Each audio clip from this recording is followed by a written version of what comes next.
Კურიერცხლა საათზე პირდაპირ ეთერში ბრუნდება ვანის საგანძური ამერიკულ ტურნეს განაგრძობს საქართველოს ისტორიის უნიკალური ნიმუშები ამჯერად შეერთებული შტატების ყველაზე ელიტარულ ქალაქში მალიბუშია გამოფენილი გეტის მუზეუმში ამდენი დამთვალიერებელი დიდი ხანია არ ახსოვთ.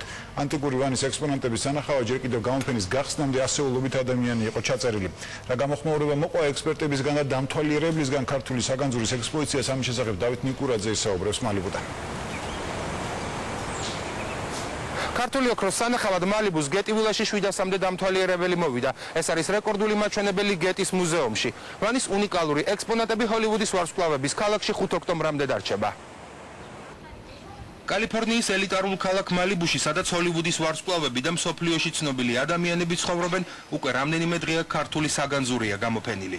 ანტიკური ვანის ოქროს სამარხებს ამჯერად უძველესი კულტურების შემსწავლელი ცნობილი კალიფორნიული ცენტრი გეტი ვილა მასპინძლობს. ფილანტროპ პოლ გეტის მიერ რომაულ ყაიდაზე აგებული უმდიდრესი ვილა, რომელიც ლოს-ანჯელესის ერთ-ერთი მთავარი სანახაობა და კულტურული ფასეულობა გახდა, ქართულ გამოფენას 4 დარბაზს უთმობს.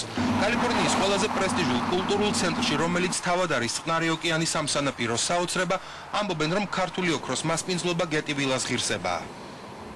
გეტი ვილას დანიშნულება უძველესი სამყაროს შესწავლა. ამ მუზეუმში ბერძნული, რომაული და ეტრუსკების ცივილიზაციების ნიმუშებია. ჩვენთვის ძალიან დიდი პატივია წარმოვადგინოთ ქართული ექსპონატები მუზეუმში. ეს არის ქართული არქეოლოგიის, მთლიანად ქართული მეცნიერების ძალიან დიდი გამარჯვება. ძალიან საპატიოა გეტის ცენტრთან თანამშრომლობა და როგორც ხედავთ, ეს არ არის მხოლოდ ექსპოზიცია, ჩვენ გვაქვს ძალიან მჭიდრო სამეცნიერო თანამშრომლობაც. მე ვიტყოდი, რომ ეს არის უნიკალური შანსი ჩვენთვის კიდევ უფრო ფართოდ გავაცნოთ საზოგადოებას, ფართო საზოგადოებას ჩვენი მემკვიდრეობა. ქართულ საგანძურის გეტის მუზეუმმა განსაკუთრებული პირობები შეუქმნა. საგამოფენო დარბაზებში საგანგებო ტემპერატურაა შენარჩუნებული. უძველესი ექსპონატები კი ისეთ კვარცხლბეკებზე დგას, რომლებიც უძლიერეს მიწისძვრას უძლებენ. რომ მოხდეს სასწაული და მიწისძვრამ გეტის 64 ბაღი და კედლები შეიწიროს, საგამოფენო ექსპონატებს არაფერი მოუვა. სპეციალური მოწყობილობა, რომელიც სამ სადგამებშია დამონტაჟებული, მიწისძვრის ბიძგების სიმეტრიულად იმოძრავებს და ოქროს ნივთებს ჩამოვარდნისგან დაიცავს. ტორსის ეს ცნობილი და მშვენიერი ქანდაკება, რომელიც მუზეუმშია წარმოდგენილი, მგრძნობიარე და მსხვერპლია. დგას ერთადერთ სადგამ ღერძზე, ამიტომ უნდა დავიცვათ ნებისმიერი მოძრაობისგან, რომელიც შეიძლება მიწისძვრამ გამოიწვიოს.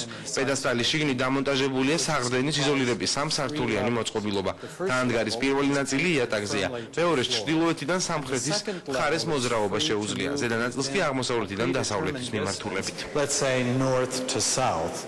გეტის მუზეუმში ამდენი დამთვალიერებელი ერთად მოსული არ ახსოვთ. მუზეუმის ორგანიზატორებთან ქართული საგანძურის გამოფენაზე დასასწრებად 700-მა ადამიანმა გაიარა რეგისტრაცია. აქამდე ყველაზე პოპულარულ გამოფენებზეც კი ხალხის რეკორდული მაჩვენებელი 400 იყო. გეტის მუზეუმში ამდენი დამთვალიერებელი ერთდროულად მოსული არ ახსოვთ. ჯერ კიდევ გამოფენის გახსნამდე მუზეუმის ხელმძღვანელობასთან 700-მა დამთვალიერებელმა გაიარა რეგისტრაცია. ყველაზე ცნობილ გამოფენაზეც კი დამთვალიერებელთა მაქსიმალური რაოდენობა გეტი ვილაში 400-ზე მეტი არ ყოფილა. გეტის მუზეუმში მოსულ ასობით დამთვალიერებელს საშუალება ჰქონდა ენახა უძველესი ცივილიზაციის ოქროს ნივთები, ვანში აღმოჩენილი ბრინჯაოს ჭრაქები და სასაკმევლე, რომელთა გაწმენდა და საგამოფენოდ დამუშავება გეტის ლაბორატორიებში მოხდა. ექსპონატების მომზადების დროს გამოყენებული იყო ულტრათანამედროვე ტექნოლოგიები, თუმცა გაწმენდა განსაკუთრებული სიფრთხილით ყოველგვარი ქიმიური ხსნარების გარეშე ხელით ხდებოდა, რათა ექსპონატები არ დაზიანებულიყო და არ წაეშალა იმ უდიდესი ისტორიის კვალი, რომელიც თითოეული ამ ნივთის უკან დგას. ჩვენ გვაქვს ფანტასტიკური შესაძლებლობა უჩვენოთ ჩვენს აუდიენციას ეს წარმოუდგენლად საინტერესო არქეოლოგიური ნამუშევრები, რომელთა ნახვის საშუალება აქამდე არ გქონია. ვანის ექსპონატებს უამრავი დამთვალიერებელი ნახავს. გეტის მუზეუმის დამთვალიერებლებს შორის ქართველებიც იყვნენ, მათ შორის მსახიობი ლევან უჩანაიშვილი, რომელიც დიდი ხანია კალიფორნიაში ცხოვრობს.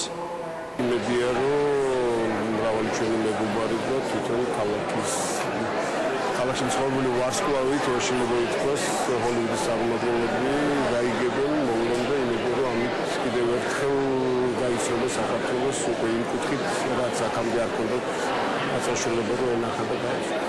როდესაც დღეს ჩვენ ვცდილობთ, რომ თელს ცივილიზებულ სამყაროს აუხსნა და დაუმტკიცოთ, რომ საქართველო არის და იყო სოფლიო ცივილიზაციის საწყისებში არის და იყო ევროპული კულტურის ნაწილი, ამის ერთ-ერთი თვალსაჩინო დადასტურება არის დღევანდელი გამოფენა.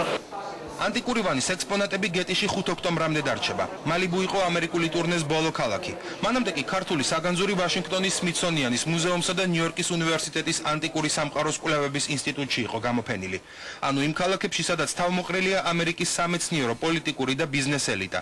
კალიფორნია და მისი პოპულარული ქალაქი მალიბუ კი არანაკლებ საინტერესოა ვიდრე ნიუ-იორკი და ვაშინგტონი. წყნარი ოკეანის კალიფორნიული სანაპირო პრეტენზიულია, თუმცა აქ კულტურის განსაკუთრებული დაფასება იციან.